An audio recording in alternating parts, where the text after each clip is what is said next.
Good morning, friends. Amy here, coming to you from my kitchen in all my morningness. It is early around here and I'm making breakfast, and so I wanted to bring you along. You'll hear my air fryer already in the background. I'll show you what's in there in a minute. But I wanted to talk about our little 5-inch stainless cast skillets. Aren't they cute? So cute. I'll admit, I use them for dessert as much as I use them for breakfast, but they are the perfect size for some desserts on the fire, some s'more dip, or a little cherry cobbler. There's a brownie, we've done brownies in them, and they are perfect and approved for the air fryer. One per tray so that they don't get too heavy, but they are perfect for a really quick breakfast. And so I just wanted to show you. So I melted a little butter, so when the air fryer turns on, I just put a little bit of butter in the skillet and kind of rewarm it and melt the butter. And then I'm going to crack in 2 eggs. Of course, I'm going to use my little mini whip because this guy does all the jobs. You can use this, usually when we're at the lake, I'll use this to make some fried eggs for my husband, because that's what he prefers, but I am a scrambled gal and I love me a good omelet. Do you like a good omelet? All right, I grated too much cheese, a little ham, oops, don't want to get it on the tray, a little salt, a little pepper, and just mix that in and around. And so that is going to go into the air fryer on the middle tray for about 6 or 7 minutes.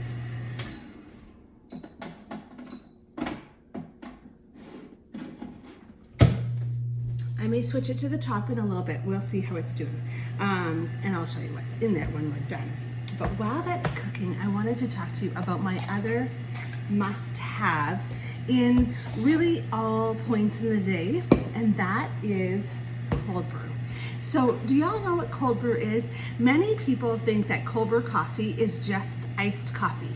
So brewed coffee that you pour over ice, and that's what cold brew is, just with a fancy new name. Well, it's not actually what cold brew is. So cold brew is actually the method at which the coffee is brewed. So iced coffee is just hot coffee that's brewed in a coffee maker and poured over ice, just like you would expect it to sound. Cold brew coffee is actually the brewing method. So a pot of cold brew coffee takes about 18 to 24 hours to brew. It's a long time for coffee. But the good news is that I usually know that tomorrow I'm gonna need more coffee.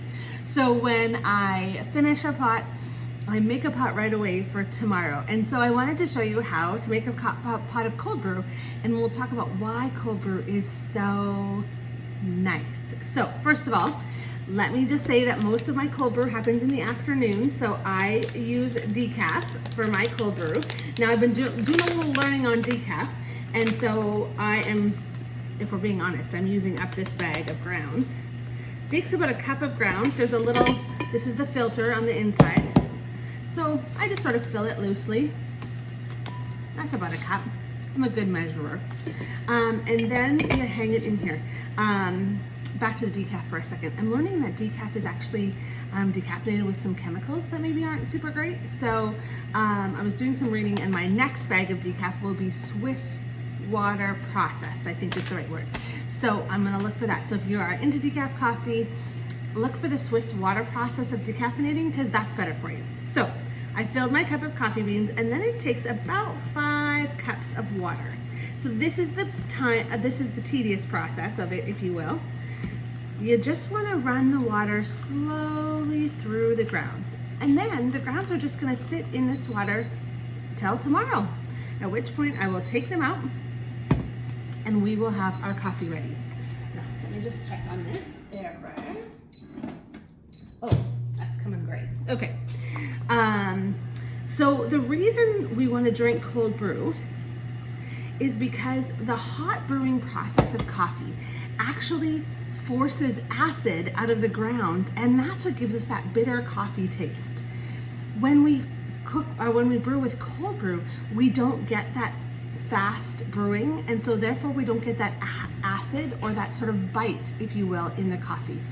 And so a couple of things about that. First of all, if you are the kind of person who has trouble with your stomach and coffee, then cold brew is a win.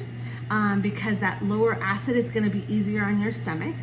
But if you are also the kind of person that is trying to figure out how to get less cream or sugar in your coffee, most of the time we put that cream and sugar in there to cover up that bitter taste, right? Because that's the part we don't like, so we sweeten it up a little bit. With cold brew, you don't need near as much sweetener or creamer to mask that, because you get that rich coffee flavor without the bite. It's smooth and delightful, really. I always serve mine over ice. Well, no, I serve it over ice if I'm not close to a blender. I'm a bit of a coffee princess. It's true. So I'm almost always blending mine. I use our smoothie attachment to our deluxe cooking blender, and I blend mine up. And let me show you what I use. Oh, it's out already. It's coffee time. This is my little coffee trick. So I use these Premier Protein drinks. I like the caramel flavor, but there is vanilla and chocolate and banana, but I don't think you'd use banana. A friend of mine just said she used cinnamon roll, but I don't know if we can get that in Canada. She was American. Anyway, these, because I'm often drinking my cold brew in the afternoon, not only am I getting my coffee that I'm craving, I'm getting a little protein pick-me-up. So I use 2 to 3 tablespoons of this Premier Protein every time I have coffee, and that is my substitute for creamer and sugar, because it's just a way healthier option. So I wanted to share that with you because that's what I do, and it makes a really creamy blended drink if you're gonna blend them. All right, I obviously need a little bit more water for this, so I'll just grab that.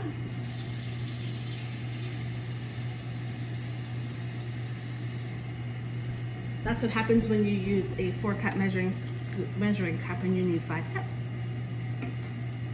You need a little more. Okay, so that is literally gonna sit on my counter. You can sit it in your fridge, but I sit mine on the counter. I don't usually have much fridge space. And then in the summertime, I usually it takes me about 5 days to go through a pot, but I will often make a couple pots back to back so that I just have it in the fridge for a week or so. It's good in the fridge for a couple weeks, and that way if we go to the lake, I have some ready. Okay. Let's check on our air fryer here. Oh yeah, this is perfection. I'm gonna put that on the top. That needs a couple more minutes. So what I have done is I have simulated a super fun, restaurant breakfast in 10 minutes in my air fryer. So in the cast iron skillet, I have my omelet, and then I have added, we buy those only in the summer. Well, we try only in the summer to buy those little, I think they're Cavendish brand, like hash brown patties like you would get at McDonald's. So I always put a couple of those in and some turkey sausages to add to my eggs or my omelet or whatever. So that's what I've got in my air fryer. So give it another minute and then I'm going to show it to you. So what is your your breakfast routines? What do you love to eat for breakfast? Do you eat eggs? Do you eat omelets? Do you eat muffins? What is your routine for breakfast? Post that in the comments. I'd love to know if you use your air fryers for breakfast. So this is a great time to just say that if the air fryer is on your list, this is an amazing time to book a party for it, because you can book a party and get it at half price, which is $150. So that's a really, really reasonable price. You can purchase them. They're $300 regular price. They'll be available in June to purchase. But for now, book a party and get one at a discounted price. Okay, look at this. Okay, there's my omelet and my air fryer is done. And I have this beautifully crispy turkey sausage and hash brown. And then look how lovely that little omelet is in my cast iron skillet. Of course, it's going to stay hot. You could make this on a fire if you wanted to, but that is one of the ways that I love using my air fryer in the mornings to make a quick and easy breakfast. So that's all from me this morning. I'm sure I'll talk to you again very soon. Bye for now.